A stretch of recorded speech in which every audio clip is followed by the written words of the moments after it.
So there's a real shit slinging contest going on. It's happening in France, and it is very entertaining. It's basically a competition between the two types of owners that Europeans hate the most, right? Because Chinese owners have really fallen off. They don't really exist anymore because China's restricted the flow of capital out of China. So you've only got two options left. You've got rich, dumb American, right?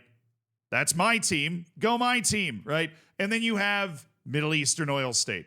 Pick your poison. You might need one of them to be able to compete. If not, you end up with Sir Jim Ratcliffe. Congratulations. Anyways, both of these have a strong foothold. And I say both of these camps have a strong foothold in French football. Obviously, PSG is run by Nasser Al-Khelaifi and the Qatari kind of band. If you ask Lyon, they made a tifo that called it the Qatar Mafia, right? I'm not gonna go that far, right? But it is like, Qatar, for lack of a better way to say it. And then you have John Textor, who is a swashbuckling American who talks his shit, throws his money around, sometimes effectively, sometimes not, which, I mean, that happens.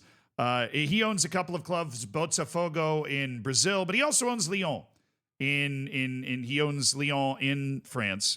And Lyon and PSG obviously play each other. Now, John Textor, as with most rich dudes, doesn't like to lose. And the same can be said for Nasser Al-Khelaifi. He does not like to lose.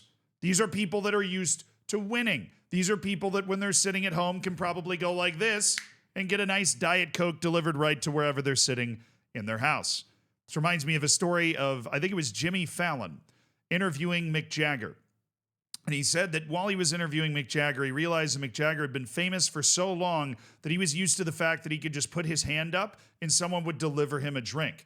And then he was amazed to find that even when he was interviewing him during a pre-Saturday Night Live thing, Mick Jagger did this and somebody delivered him his favorite soda. It was just understood. He'd been influential and famous and wealthy beyond belief for so long that was just what he was used to. And that is what it, like both of these guys are just used to going, oh, I got what I want. No way. Right? John Textor was first on my radar as an owner for basically trashing the referees in Brazil and saying games were fixed. And the next thing you know, Botafogo wins Copa Libertadores. All right. Like these guys get what they want. Except for a Champions League, apparently. Recently, Nasser Al-Khelaifi and Qatar got what they want because a new TV broadcasting deal in France was signed, and I am going to spare you the details because I don't know them, by DAZN, D-A-Z-N, which I definitely thought was pronounced DAZN for a long time, but DAZN, not really huge in the United States, but huge in Europe if you're wondering what the hell it is. Or maybe you've accidentally watched a Jake Paul boxing fight and even more accidentally paid for it on DAZN. But DAZN was partnering up with BN Sports, which is owned by the Qataris, which causes a problem. The Qataris have a lot of investment in DAZN, lots of money, and they're going to reap a lot of the benefit. And of course, that is a bit of a concern when you've got the owner of a club that is already bending the rest of French football over a barrel in terms of domination. Well, now they're all of a sudden got their hands, they're kind of puppeteering the TV rights. They're over here maybe injecting more money into the TV rights than should be legal, but I doubt the owners of the clubs would pay for that. I doubt the other owners of the other clubs would have a problem with getting more money through that sort of thing happening. But you can understand how if you are trying to negotiate as a league with this TV deal, well, you're now negotiating against like a PSG DAZN kind of conglomerate that is setting up an iron dome over the top of the league. Not to mention there'd be a concern if you're a big club like Lyon that DAZN's coverage would not actually be balanced and fair, right? When they're probably going to be a little more focused on PSG. And that is an impossible thing to litigate and parse and guarantee and whatever, because PSG is also the best team in France right now. And so, of course, they're going to get a little more coverage. And you can see exactly how this devolves into a mess. And John Textor sees this freight train coming at 300 miles an hour, and he basically steps out and he, in a typical gruff fashion, I would say for him, steps out and just shits all over it. This is a terrible idea. These guys suck. These guys suck, right?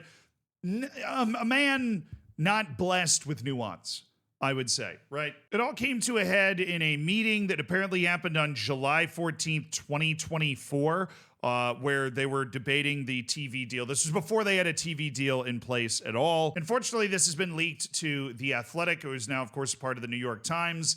And they were able to report on, basically in a larger article that you can check out if you want. They were able to report kind of exactly what happened in this meeting. So eventually, they've whittled it down to two options. Basically, a direct-to-consumer streaming service or the DAZN and Qatari beIN Sports offer that was on the table. John Texter, who was in favor of the streaming service model, accused El Khalifi of dominating the conversation and being a bully and a tyrant, basically bullying this entire video call where this sort of thing was being discussed amongst all 18 club owners. In response, El Khalifi snapped at him. "John, stop talking. You don't understand anything. You're from, I don't know, cowboy. You're coming, I don't know where from, and you're talking to us." And then Al Khalifi literally left the video call because John Texter had pissed him off so much, which is outstandingly just hilarious to listen to people that are this rich and this powerful getting in this sort of fight. Just be, "Shut up, John! You don't know anything, you stupid cowboy." Well, little does he know, calling somebody a cowboy is not an insult, obviously, to an American at all. It is basically a compliment. And so, of course, John Texter shows up to the Olympique Lyon PSG match, one of the first matches after this news comes out, rocking a full cowboy hat. That was not the end of it, okay? The ultras at this match, they rocked up with a tifo that said Qatari Mafia in everything. They also had Western music playing in the background, according to L'Equipe, when they unfurled the banner. So they went fully in on this, and they were chanting and dropping tifos and stuff against Al Khalifi because the match was being played at Lyon, obviously, and against the head of the LFP, which is like the French professional football league. His name's Vincent Lebrun, and the chant was "LeBrun corrupt on his knees" before Nasser, who's of course Nasser Al Khalifi. That's his first name.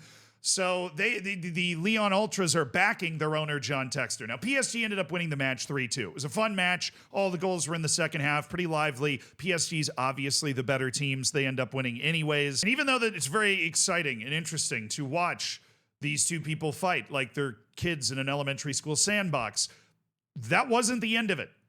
That was not the end of it. PSG, Nasser Al Khalifi, apparently in an attempt to try to, they're just trying, they hate each other now, so they're just trying to rub each other's noses in it.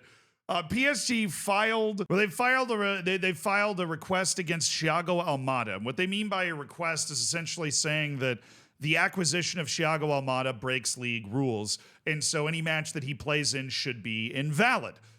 That's a pretty serious thing to go throwing around against one of your hated rivals, obviously, and they're doing it on purpose, obviously, but they kind of have a point. Remember when I mentioned earlier that John Texter owns Botafogo? Thiago Almada was loaned for free from Botafogo to Lyon. Like, it is sketchy as hell. Probably should be illegal in the world of football for you to be able to do that because France has such strict, in Europe in general, has such strict financial fair play rules. A way to get around that is, own a club somewhere else and then loan players for free from that club to your club. Oh, it's just a really good deal. It's a free loan, and it's not going against the balance sheet of your club at all, but you end up with Thiago Almada. So PSG's gone after that. Well, in response, never one to take a shot lying down, John Texter has cowboyed up and is now challenging the transfer of Kvisha Kvaratskhelia to PSG on different grounds. The grounds he's challenging it on are the transfer was only made possible due to club funding that was contrary to the regulations prohibiting foreign subsidies, and added that the approval of his contract and his registration as a new player violate the provisions of the LFP's administrative regulations against foreign subsidies. So saying that foreign subsidies had something to do with the transfer and so that it is invalid. It feels like a bigger stretch than what PSG is going after, but we now have two clubs that are not only a rivalry on the field, but they are a rivalry between owners, and they are doing literally everything possible to fuck the other club. And that's something at least worth watching. Grab some popcorn. This is not over.